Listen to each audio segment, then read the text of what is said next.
Welcome to Kenton's videos. Enjoy the video. You begin by confirming prerequisites. Check your iOS version and that your carrier plan includes tethering because the phone needs both software and carrier permission. Next, enable cellular data and verify you have data left.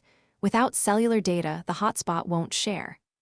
Once done, sign into your Apple ID and open Settings right arrow Personal Hotspot to toggle it on. This first sequence clears permission and connectivity blockers, so the phone can advertise a hotspot on Wi-Fi and Bluetooth.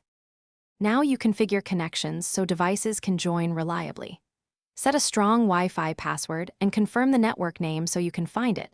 That prevents accidental joins. Decide whether you'll connect via Wi-Fi, Bluetooth, or USB. USB is fastest and avoids wireless interference.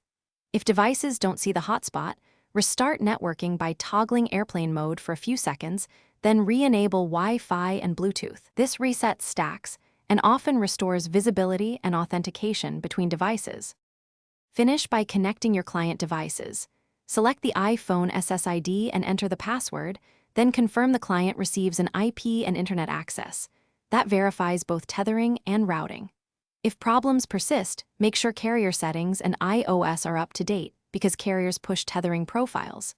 If still broken, reset network settings to clear corrupted profiles. Note this removes saved Wi-Fi passwords. One key troubleshooting tip: if none of that works, contact your carrier to confirm hotspot provisioning on your account. Thanks for watching. Consider subscribing if we helped you.